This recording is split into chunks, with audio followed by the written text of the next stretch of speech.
தெனாலிராமனும் கிருஷ்ண தேவராயரும் ஒரு நாள் நகர்வலம் போய்கிட்டு இருந்தாங்க.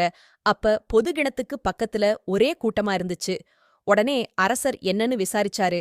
உடனே அங்க இருந்தவங்க எல்லாரும் சொன்னாங்க, இங்க நீர் இறைக்கிற வாளி அடிக்கடி காணாம போகுது. புது வாளி வாங்கி வச்சாலும் யாரோ திருடிட்டு போயிடுறாங்கன்னு சொன்னாரு. இதக் கேட்ட அரசர் தெனாலிராமன் கிட்ட அந்த திருடனை கண்டுபிடிக்க சொன்னாரு. உடனே அந்த கிணத்து பக்கம் போன தெனாலிராமன் நிறைய காலடி தடங்கள் இருக்கிறத பார்த்தாரு. உடனே, அரசே, இந்த காலடி தடத்துல இந்த ஒரு காலடி தடம் மட்டும் வேகமா வந்துட்டு வேகமா போன மாதிரி தெரியுது. அதனால இந்த காலடி தடம் திருடனோடதா இருக்கலாம்னு சொன்னாரு. அதுக்கு அரசர் சொன்னாரு, அது சரி தெனாலிராமா, ஆனா அந்த திருடனை எப்படி கண்டுபிடிக்க போறீங்கன்னு கேட்டாரு. அதுக்கு தெனாலிராமன் சொன்னாரு, அரசே, நம்ம அரண்மனைக்கு பக்கத்துல இருக்கிற செருப்பு தைக்கிறவரை கூட்டி வந்து இந்த காலடி தடத்துக்கு ஏத்த செருப்ப செய்ய சொல்லுவோம். அத இந்த கிராமத்துல இருக்கிற எல்லாரையும் போட சொல்லுவோம். யார் யாருக்கெல்லாம் செருப்பு பொருந்துதோ அவங்கள நம்ம பாதாள சிறையில வச்சு விசாரிச்சா உண்மை தெரிஞ்சிடும்னு சொன்னாரு. உடனே அந்த செருப்பு தைக்கிறவரை அங்க கூட்டிக்கிட்டு வந்தாங்க. அவரும் அந்த காலடி தடத்தளவு எடுத்தாரு.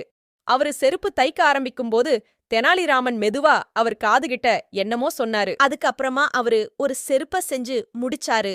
உடனே அரசர் ஒவ்வொருத்தரா இந்த செருப்ப போட்டு பாருங்கன்னு சொன்னாரு. அதுக்கு தெனாலிராமன் சொன்னாரு, அரசே, இந்த செருப்பு நல்லவங்க காலுக்கு கூட பொருந்தலாம். அவங்களுக்கு கேட்ட பேர் கிடைக்க கூடாது. அதனால நாம இந்த சோதனைய தனியறையில வச்சு பண்ணலாம்னு சொன்னாரு. உடனே அரசரும் சரின்னு சொன்னாரு. கிராம மக்கள் ஒவ்வொருத்தரா அந்த செருப்பு வச்சிருந்த அறைக்குள்ள போயிட்டு செருப்ப போட்டு பார்த்துட்டு வெளிய வந்து அங்கிருந்த அரசர்கிட்டையும் தெனாலிராமன் கிட்டையும் ரகசியமா, அரசே, எனக்கு அந்த செருப்பு சேருது, ஆனா நான் திருடன் இல்லைன்னு சொல்ல ஆரம்பிச்சாங்க. கிட்டத்தட்ட எல்லாருக்கும் அந்த செருப்பு பொருந்துச்சு. உடனே அப்பத்தான் ஒரு ஆள் வந்து, எனக்கு அந்த செருப்பு சேரல, நான் திருடன் இல்லைன்னு சொன்னான்.